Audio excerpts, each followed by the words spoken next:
What's good, y'all? It's your boy Havoc, final round. I wanted to check out some of the training footage of Deontay Wilder and Malik Scott throughout their training camp. Let's see some of the things they're working on.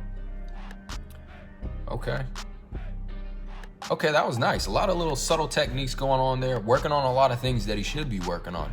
He throws a jab to the head, he doubles up with a hook to the body, he rolls under, being defensively responsible, takes a little L step to the right, and then he turns Malik Scott. Good shit. Unfortunately, he should have been working on this a long time ago. Now we can sit here and point the finger as to why he wasn't, but that's neither here or there. The fact of the matter is, it looks like he's working on what he needs to be working on. So let's see some more of this training footage.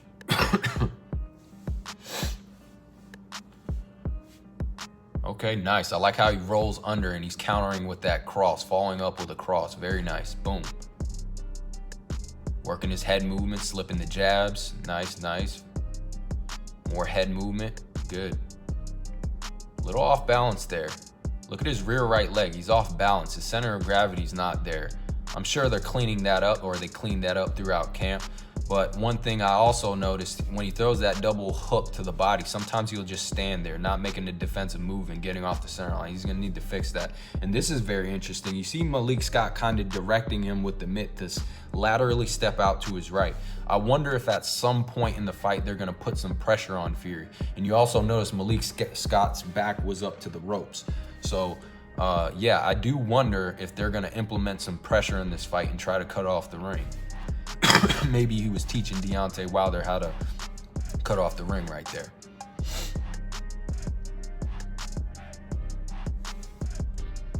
Now I noticed they're training in a room, or sometimes they'll be on the basketball court. Now I understand as a boxer, sometimes you have to work with what you got and the circumstances aren't always ideal, right? You're not always gonna have a ring to train in, and it's better to train than not, right? Good jab to the head, right across the body. He's gonna need to implement a good body attack. But yeah, like I was saying, you're not always gonna have ideal training circumstances. You're not always gonna have all the resources you want. So I don't blame him too much for that. But I'll talk about that a little later. Right here, it looks like he's working on his power punching, hooks to the body. I would like to see him roll under these hooks after he throws the combination. I did see a little bit of slipping with the head, but being the undersized fighter and working on the inside, you don't want to slip as much as you want to roll. I think it's better to roll with those hooks. It seems to flow a little bit more, and you can find more openings. So, I may roll down, throw a hook to the body, come back up to the head, then I roll back down, throw more hooks. Being defensively responsible. It's kind of hard to kind of be rhythmic and flow when you throw a hook and you're just slipping right on the inside, right to left. I prefer rolling, especially being the smaller fighter in this matchup with Fury. Let's check it out. Okay, he's throwing his jab. I like it. Notice how he's changing head slots. There's different variations of jabs he was using right there. That was very nice. He would lower his level, he'd throw a jab, he'd kind of feint, then get his head off the center line, throw another jab. He needs that variation because you don't want to be predictable throwing the same damn jab over and over again. So that's good. It's good he's working on that.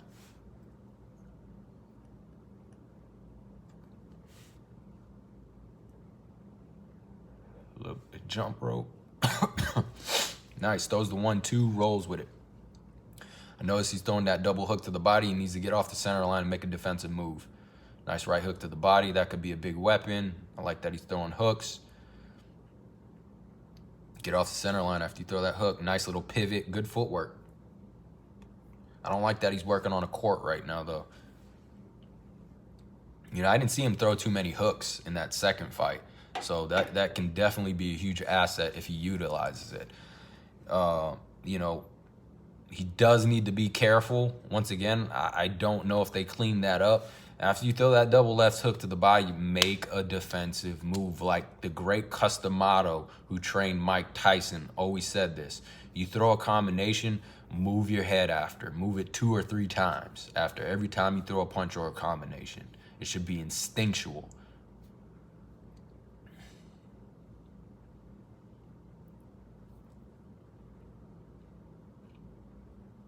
Looks a little sloppy here. He's working with a different trainer for a second, so I don't blame him. I love that combo right there because he'll throw the double left hook to the body, he'll roll, and as he's rolling, he ends it with a hook. But here's the big question, you guys. Like, and every athlete knows this, and you don't have to be a boxer, and you don't even have to be a high-level athlete. You can be somebody that goes out to the blacktop and plays basketball and pretty much understand this. It takes time to ingrain these movements into your muscle memory. So when Deontay Wilder steps into the ring next Saturday, will it be second nature to him, right? Has it been enough time to where he's been training and repping these different techniques to where it's going to be instinctual? He's just going to be reacting. He's not thinking about it. Because if he's having to think about it, he's going to be a step behind and he's going to be predictable, and Fury's going to see everything coming at him. Every millisecond counts, especially in boxing. You can see it when somebody's thinking about what they're about to do. And unfortunately, even if it's been like 1 or 2 years he's been doing this, I don't think it's been long enough, man. It takes a lifetime to get very proficient at these movements and to make them second nature. I mean, he hasn't even been doing this like most these fighters been doing, like since the age of 6, just repping this stuff out, working the right techniques. And even when he was doing it, he wasn't working on all this stuff. I tend to say no, you guys. I think he's going to revert back to what he knows, the way he's been training for years, because he essentially has to go into his brain and rewire the circuitry and tell himself, this is what I do now. And that takes a long time to ingrain into your muscle memories to get those movements down. Here's the silver lining for Deontay Wilder, though. He's a very talented boxer, physically and athletically. Just seeing him pick up these movements the way he is, he looks fast, he looks strong, he looks sharp and powerful. It's a testament to how gifted he is. Obviously, he's going to be able to pick up this stuff 10 times faster than an average Joe, right? But at the end of the day, he's going against the best heavyweight of his era. He's 6'9", 270, and he's going to be coming guns blazing, cutting off the ring, putting pressure, sticking that jab in your face. And it's nice that you're kind of doing this choreographed mitt routine. It looks good, but it's not going to be like that in the ring.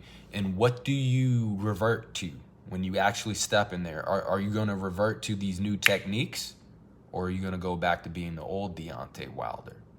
And I tend to say he's probably going to go back to being the old Deontay Wilder. And here's why I was kind of pointing out I didn't like that he was training outside of the ring. Once again, I understand the circumstances aren't always going to be there to where you can train in a ring, right?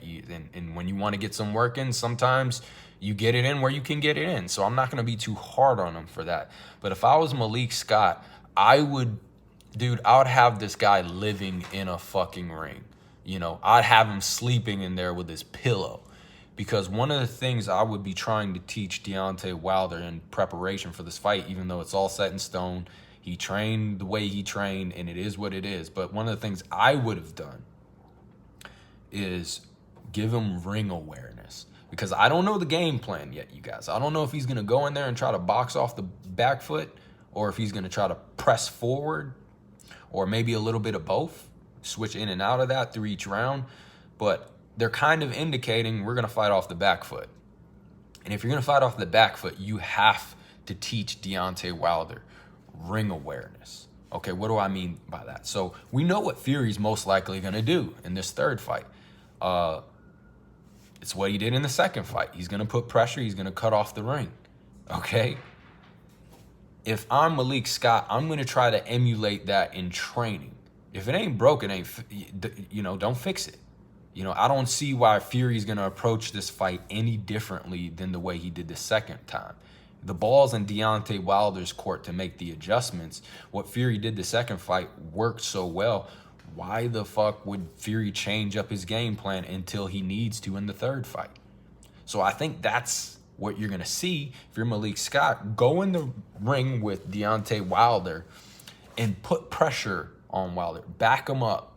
Say, Okay, you're getting close to the ropes here. You're getting close to the corner. Okay, maybe you need to throw a feint. L-step your way out. Get back to the center of the ring. Right here, I need you to pivot. You're getting close to the corner. Get ready to pivot, and throw your jabs as you're pivoting out. Or maybe you want to feint. You're getting close to the ropes. Be aware. Come back with a 1-2. Get back to the center of the ring. I wish I saw a little bit more of that, kind of talking them through these scenarios and situations. And maybe they did work on some of that stuff. I'm sure we didn't see everything they're working on, but that's one of the things I would have been doing, is kind of emulating what Fury's going to bring and then walking Wilder through these scenarios. Like, okay, we're getting close to the ropes. We're getting close to the corners. I need you to execute this move or that move. You see what I'm saying? Because, that's why I was saying, I want to see Wilder living in the ring. I want to see Wilder live in the ring. Another thing they could have been working on is, getting comfortable in the corner and with your back to the ropes. Obviously, you don't want to be in that position frequently if you're Wilder, getting trapped in the corner of the ropes. But there's going to be times to where you will be, and you have to be comfortable in that position. That's why I'm saying, if you're Wilder, you should be sleeping in the damn ring. It's your new home. Welcome home. And what's your home to you? It's comfort. You should feel comfortable in your home. So make the boxing ring your home. There should be nowhere in your home to where you don't feel comfortable. So why not teach Wilder, put his back to the ropes, and teach him how to, roll, duck, slip punches with his back to the ropes, because there's going to be times to where he's forced into that position. Or put him in the corner. Teach him how to get comfortable in the corner. Slip, duck, roll punches, block. You see it all the time with Fury. Fury will be in a corner, or sometimes he'll grab the rope and, he'll hang out in the corner and he'll do a little head movement. He's comfortable. He's at home in the ring. There's no position in there to where he doesn't feel comfortable. He doesn't feel awkward at all. So I wish I saw a little bit more of that. Get him comfortable in those uncomfortable positions. Get him comfortable. Make it his home. You should always be training in the ring. Hell, sleep in there. Wake up in the morning and start, doing your mitt routine. So he should have been doing a little bit more of that as well. Used to see Muhammad Ali all the time. He's comfortable. He would invite guys in to throw punches at him, and he would make them miss. He was at home in the corner. He's comfortable. He didn't feel awkward anywhere in that ring. And here's the final thing I have to say. We see all these things that Wilder's working on. It looks good. He's training right. But does he understand the methodology behind the new techniques he's using? So what do I mean by that? I'll try to give you a metaphor. Now, we all know we've been through school and we've taken tests. We have that big test, right? And sometimes we're fortunate enough to get the answer key from somebody. Number 1's A, number 2's B, number 3's D, and the whole line. Sometimes we get that answer key and we would just study all the answers, or we would write the answers on our wrist, right? And we would ace the test. We would pass, right? We would pass the test with flying colors and woof, got that out of the way. Now, say you're going through a degree program to be a doctor or a lawyer. And say, you're passing the test, but you're passing the test because you're getting the answer keys. You're getting by, you're acing it.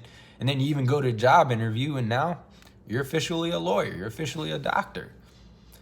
But when you step out into the real world and now you actually have to be a lawyer and a doctor, you don't know what the fuck you're doing. Because all you've been doing on the test is just regurgitating the answers that you found from the answer key. There's no substance behind you. You didn't study the material of the test. You don't understand the content of what you were supposed to be learning. You were just writing the answers from the answer key on the test and passing.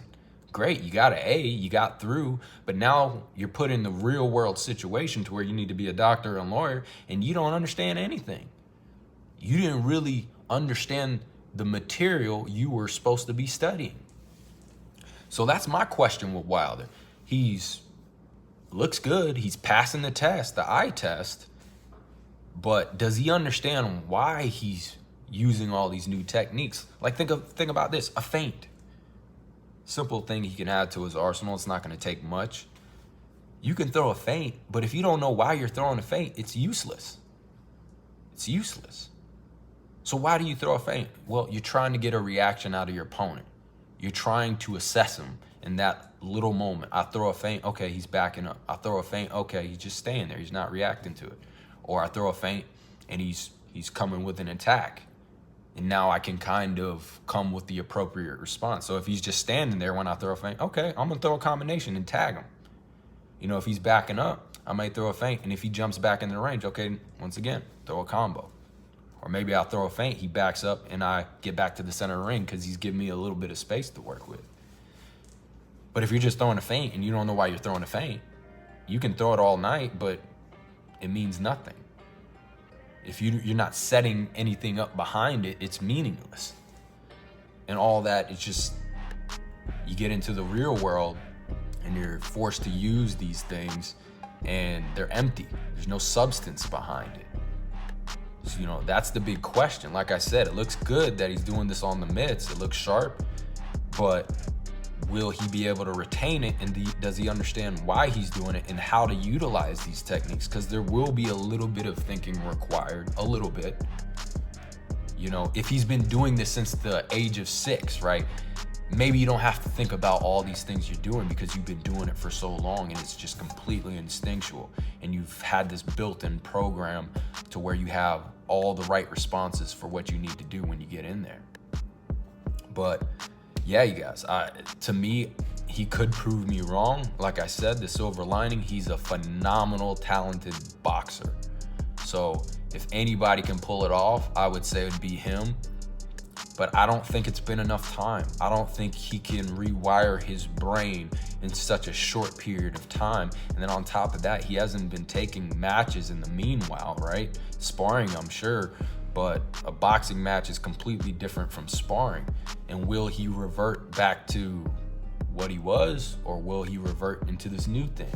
And even if he does he understand why he's doing these new things, these new techniques? So I'd like to know what y'all think. Like the video, comment down below. Let me know, do you think he can do it? Do you think he can pick up these new things he's learning? Do you think he really understands the content of what he's developing? Is he just looking at the answer keys to the test? Or is he actually studying the material and learning? So, like I said, you guys like the video, comment below, subscribe if you're a new subscriber, let everybody know, man. I'm trying to get people to join the fam. This is a new channel, trying to build it up. I want to do some live, shows eventually. My boy Ivan suggested it. And if you got any suggestions for the channel, or you want me to do certain videos on certain things, once again, let me know down in the comment section. But I appreciate the support. Much love, man. Take care, y'all.